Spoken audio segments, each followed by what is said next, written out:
नमस्कार दोस्तों, आप सभी का स्वागत है मेरे इस YouTube चैनल विशाल शिक्षा में। ठीक है, तो जैसे आप लोगों ने आज का मतलब टाइटल देखा थंबनेल पे कि आज हम लोग देखेंगे कि किसी भी बोर्ड परीक्षा में, चाहे वो बिहार का हो, उत्तर प्रदेश का हो या अन्य राजस्थान का, हरियाणा का, किसी भी जिले, किसी भी राज्य का हो, उसके बोर्ड परीक्षा में हम कॉपी को किस प्रकार लिखेंगे ताकि हमें अच्छे नंबर मिल सकें। क्योंकि क्या होता है, कई बार बच्चे को किसी भी प्रश्न का उत्तर तो पता होता है पर उसको ये नहीं पता होता है कि किस प्रकार लिखें ताकि हमको अच्छा नंबर मिल सके। उसकी कॉपी देखने में सुंदर जितनी ही लगेगी, उसका जो कॉपी चेक करने वाले शिक्षक होंगे वो उतना ही अच्छा नंबर उसको देते हैं। ठीक है, तो इसी की तरह हम लोग वीडियो को आगे बढ़ते हैं और मेरे साथ बने रहिएगा। हम आपको बताएंगे कि किस प्रकार आप कॉपी को अच्छे से सजा सजा कर लिखिएगा उसमें उत्तर, तो आपको अच्छे नंबर मिलेंगे। ठीक है, चलिए तो आज हम बताएंगे बिहार बोर्ड के एक हिंदी का पेपर है, उसका एग्जाम्पल थ्रू आपको समझाते हैं किस प्रकार हम लोग किसी पेपर को लिखते हैं। ठीक है, तो जैसे लिखा हुआ है परीक्षा का कॉपी, ये आपको मिल गई आंसर शीट, इसके बाद आपको क्वेश्चन पेपर मिल जाता है।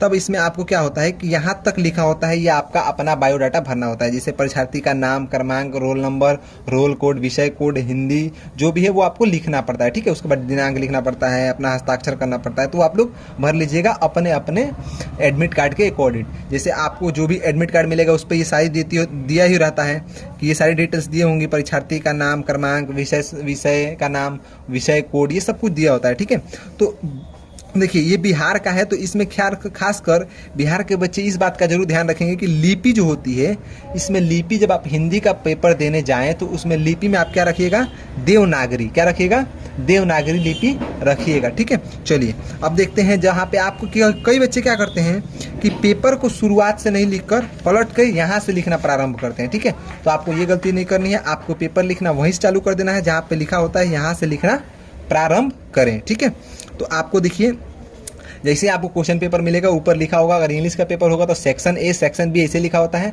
और अगर आपको हिंदी का पेपर मिलेगा तो खंड क, खंड अ ऐसे लिखा मिलेगा। तो आपको क्या, खंड क का क्वेश्चन है तो खंड क लिख देना है। इसमें आपको लघुत्तरीय प्रश्न आते हैं, ठीक है, शॉर्ट क्वेश्चन आते हैं, तो इसमें आपको पहले लिख देना है। देखिए कैसे लिखा हुआ है, प्रश्नोत्तर 1। ठीक है, ये प्रश्न उत्तर 1 है इसका। ठीक है, तो इसका क्वेश्चन क्या है, इसका क्वेश्चन है खोखा किन मामलों में अपवाद था। ठीक है, ये हमारा प्रश्न हो गया, प्रश्न क्वेश्चन पेपर में दिया हुआ है। उसके बाद हमको इसका उत्तर लिखना है। क्या, देखिए कितना अच्छा उत्तर, इसको सुंदर से सजावट में लिखना है। खोखा स्वभाव से शैतान था जबकि उसकी 5 बहनें समझदार, सुशील एवं ईमानदार थीं। देखिए ये बात एक जगह यहाँ पे नोट करने वाली है कि देखिए ये जो है ना, ये आपको सीधी लाइन में लिखनी है, मतलब जितने पे ऊपर वाली उतने ही नीचे, उसके नीचे, उसके नीचे, मतलब ये बराबर होनी चाहिए। इधर से भी देखिए बराबर होना चाहिए। कई बच्चे क्या करते हैं कि एक इधर छोड़ देते हैं, उसके बाद कुछ लाइन यहाँ पे, कुछ इधर आगे बढ़ा देते हैं। ऐसी ये गलती आपको बिल्कुल नहीं करनी है। ठीक है, चलिए देखिए अब आप बोलिए कि सर शब्द तो बड़ा हो जाता है तो निकल जाता है, छोटा होता है तो अंदर आ जाता है, लेकिन नहीं, आपको देखिए यहाँ पे लिखा हुआ है ईमानदार, तो ईमान इधर लाइन देके, जब देखिए कि आपका जगह फालतू जा रहा है तो आप इसको क्या करिए कि लाइन देके, इधर लाइन देके दार लगा दीजिए। ठीक है, ऐसे आप आधा आधा वर्ड को लिख सकते हैं जिससे आपको कॉपी इधर से बराबर दिखेगी। ठीक है, ईमानदार थी, गलती से भी कोई सामान बर्बाद नहीं करती थी, अर्थात अच्छे गुणों में खोखा अपवाद था। ठीक है, उसके बाद क्या करना है आपको, प्रश्न संख्या 2। मान लीजिए आपको प्रश्न संख्या 2 का उत्तर नहीं पता है तो आप क्या करिएगा, आपको कुछ नहीं करना, उस प्रश्न पे आप अपना वक्त फालतू बर्बाद नहीं करना है। आपको क्या करना है, प्रश्नोत्तर संख्या, जैसे मान लीजिए हमको 2 नहीं पता है, 3 पता है, तो हम प्रश्नोत्तर 3 लिख के लाइन दे के नीचे से इसका उत्तर लिखना प्रारंभ कर देंगे। ठीक है, इसका प्रश्नोत्तर है इसका, सेन साहब के परिवार में बच्चों के पालन पोषण में किए जा रहे लिंग आधारभूत भेदभाव को अपने शब्दों में लिखे। ठीक है, तो अपने शब्दों में लिखना है। इसमें क्वेश्चन आप जो भी है, हम सिर्फ आपको एग्जांपल बता रहे हैं कि आपको किस प्रकार लिखना है। ठीक है, और ये अगर आप देखेंगे तो सेम यही क्वेश्चन पूछता है बिहार के मैट्रिक के एग्जाम में, 10th के एग्जाम में। ठीक है, तो देख लीजिए, आप क्वेश्चन को भी देख सकते हैं, आंसर भी उसका देख सकते हैं। मिस्टर सेन साहब के घर में बेटियों के लिए अलग शिक्षा दिया जाता था। अब देखिए मिस्टर जो सेन थे उनके घर में बेटियों के लिए अलग शिक्षा दिया जाता था। ठीक है, मान लीजिए आपका यहाँ पे पेपर खत्म हो गया, अब क्या करना है, जैसे मान लीजिए कि मेरा तो यहाँ पे खत्म होता है, मैंने अपना यहाँ पे रखा है, मान लीजिए आपका यहाँ पे खत्म हो जाए तो आपको नीचे से चालू नहीं करना है, 1-2 लाइन आप नीचे से छोड़ भी सकते हैं। ठीक है, बस आपको साफ दिखना चाहिए। देखिए हम जो लिखे हैं इसमें, जो भी लिखा हुआ है कॉपी, देखिए कितना साफ साफ दिख रहा है, कॉपी देखने में सुंदर लगनी चाहिए। ठीक है, तो अब आगे पेपर पलट के देखते हैं। ठीक है, तो देखिए ये आ गया हमारा साइड का, उसका कुछ उत्तर बचा हुआ था इधर, तो इधर हमने लिखना चालू किया, यहाँ तक खत्म हो गया, यहाँ पर रख दिया। अब उसके बाद क्या होता है, कि आपको यहाँ से क्या करना है, लिंग के आधार पर एवं काशी के लिए अलग अलग शिक्षा दिया जाता था, अर्थात लिंग के आधार पर भेदभाव किया जाता था। ठीक है, देखिए यहाँ पे एक चीज़ छूट गया है। आप यहाँ पे चाहें तो बिना इसको एक नीचे ऊपर रख के नीचे यहाँ पे लिख सकते हैं आप PTO।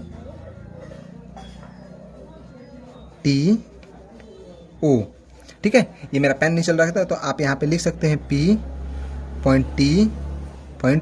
ठीक है, इसका मतलब होता है प्लीज टर्न ओवर, यानी कि कृपया पेज को पलट के देखें। तो आप इतना लिख दीजिएगा तो ये कुछ बारीकियाँ हो गई, जो कॉपी चेक करने वाले हैं वो देखेंगे कि हाँ बच्चे को कुछ पता है, वो कुछ हद तक समझदार है। ठीक है, चलिए आगे देख लेते हैं इसमें क्या लिखा हुआ है।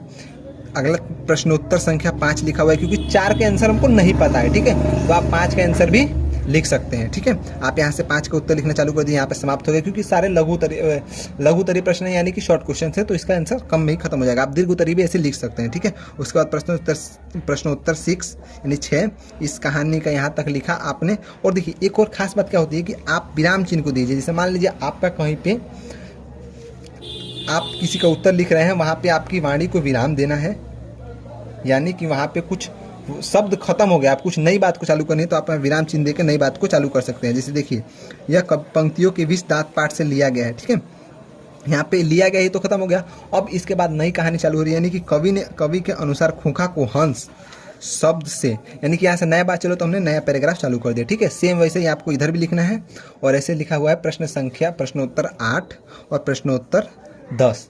ठीक है, तो ऐसे ही आपको क्या करना है, खूब सुंदर सी सजावट में लिखते जाना है। देखिए दोनों तरफ से एक बात तो मैंने आपको बोला, ध्यान दीजिएगा।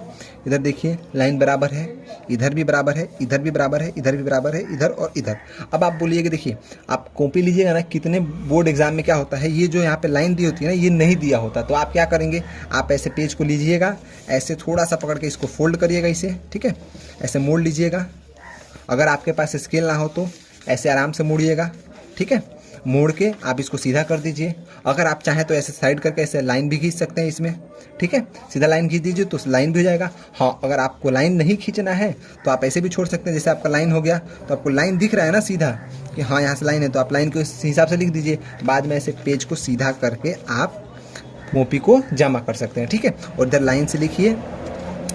ठीक है, देखिए कितना अच्छा सुंदर सा, देखते देखते इसको ऐसे ही सारा का सारा आपको आंसर लिख देना है। ठीक है, चलिए बाकी आपको पेपर ऐसे लिखना है। बाकी जो हमने आपको बताया इसमें वो क्या है, हमारे मैट्रिक का माने 10th का है, जो बिहार बोर्ड का है, वो सारे क्वेश्चन है। आप अगर हिंदी में इसमें से आपको कोई भी क्वेश्चन आ भी सकता है। ठीक है, जरूर आएगा, ऐसी कोई बात नहीं है कि नहीं आएगा।